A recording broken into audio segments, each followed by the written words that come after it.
Tere õhtust, täna on 12. mai õhtupoolik ja siin trehvame Meelist, et millega oled sisustanud oma aktiivset osa päevast.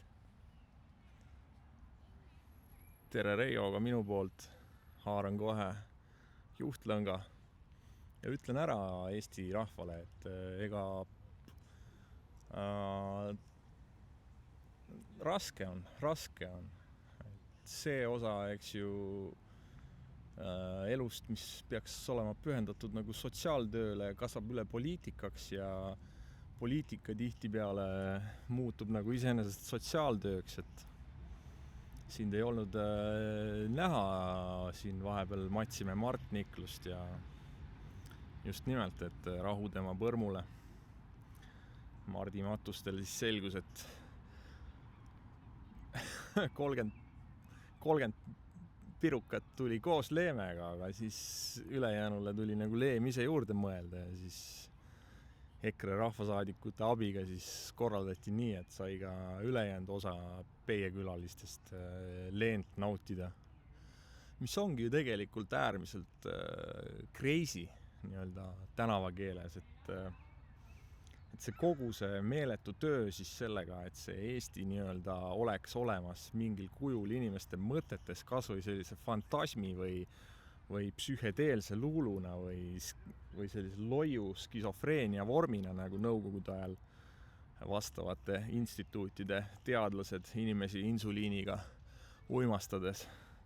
Muuseas siinsamas meie vastasmajas üks selle koolkonna rajaja härra Saarma, kelle vennapoeg siis nüüd ka Teaduste Akadeemiat juhib, just sellega ennast Tartu Ülikooli meditsiiniteaduskonna ajalukku ju süstis, et inimesed, kellel oli siis vastav häire, et nad mõtlesid kuidagi veidralt, arvasid, et Jumal on olemas või et Jumal hoidku, nemad on lesbid.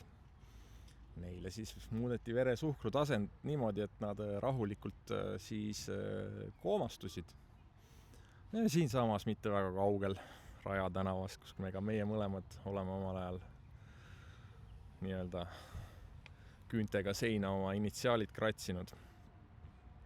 Selliseid eksperimente läbi viidi ja Mart Niklus oli nagu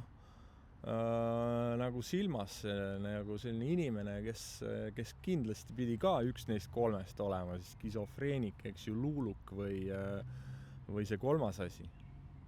Aga tema häda oli siis selles, et oma nii-öelda oma hullumeelsest vabal ajal ta siis tõlkis ära Tarvini teosed, et siis oleks nagu Eesti NSV-s, mis oli selline eesrindlik vabariik, tulnud justkui kokku põrgata, aga siis antidarvinismiga, ehk siis, et justkui, et ikkagi inimene ei arenenud ahvist, mis justkui oleks siis selline ütleme luterlik ja ebateaduslik teooria, et nagu seda teed ka ei mindud ja siis Mart jäigi sinna kahe vahele, 16 aastat viibis ta siis väljaspool Eesti NSV-d, ülejäänud aja viibis ta siis Eesti NSV-s kuni siis ilmselt lõpuni välja, sest et mõtle ise, kui nagu selle kuradi Mardi tegevuse eesmärk või tulem on 30 Leeme portsjonit linnalt, kes nii ehk naa on tema maja endale võtnud.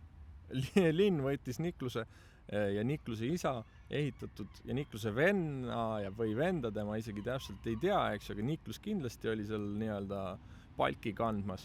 Võttis nagu maja endale või täpseni vahetas selle nagu 30 Leeme portsjoni vastu.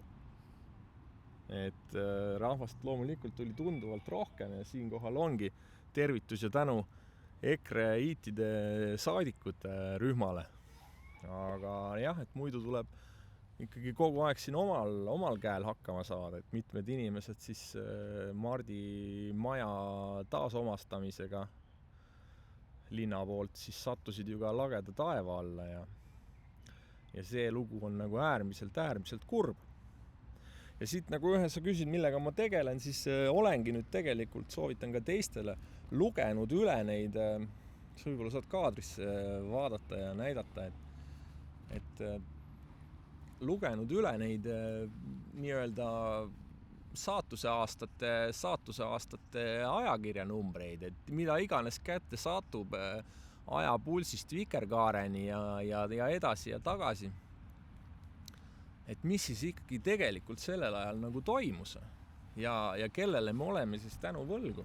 Sest et ilmselgelt, kui Marti niimoodi suhtutakse, siis mitte igal juhul Niklusele ja dissidentidele.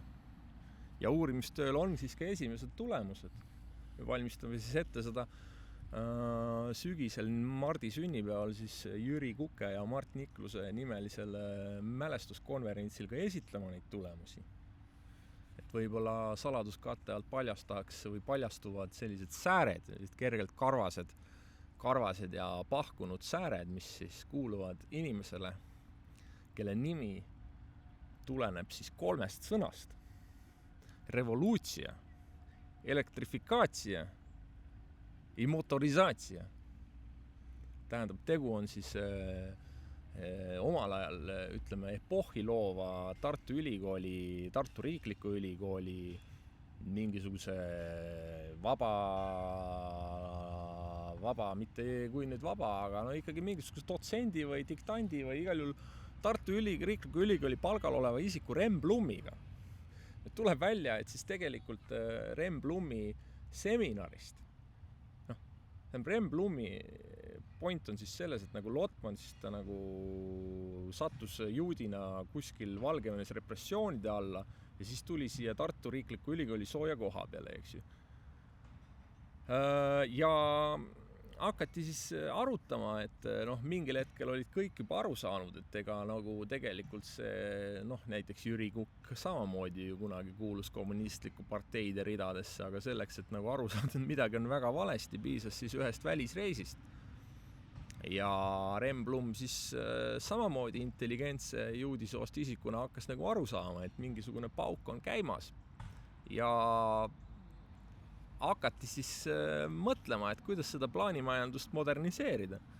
Ja sealt käisid siis läbi kogu meie kommunistlik eliit toonane, ehk siis ma kahtlustan, et seal oli näha Savisaart, kindlasti oli seal näha Siim Kallast. Sugugi ei oleks imestunud, kui hiljuti lahkunud Mikk Tiitma ja Tiit Made ka olid Rem Blummi seminaristid. Ehk siis kogu see meie ilus ja kaunis isemajandav Eesti on siis tegelikult Rem Blummi, ütleme, sellise valgustatud kommunismi seminarisarja, ütleme, järelprojekt. Selline asi kindlasti vajaks nagu rahva tähelepanu ja paremat valgustatust. Ja sellepärast ma nagu kõigile ka soovitan, et siin on ka selles suhtes siin on nagu täielik uus algus, et saate nagu nii-öelda rea peale ja tutvuda siis erinevate huvitavad. Ma ütlen, et toonased ajakirjad kindlasti nagu näitasid sellist palju suuremat potentsiaali kui see tänane Eesti nii-öelda klantsmeedia, et matt on alati parem kui läige. Ma soovitan fotograafina seda nii-öelda baastõde, et kui midagi sulle kuskil bensiinijaama letis väga vastu helgib, siis ilmselgelt on tegu kas pornoajakirja või siis pornoajakirja tootmisest ülejäänud ressursi arvelt nagu vaatajani paisatud materjaliga. Aga kui näete sellist mõnusat, kergelt kulunud matti asja, siis tasub siit snitti võtta ja sellest aru saada, et siis kust see nii-öelda EV siis õigupoolest alguse sai.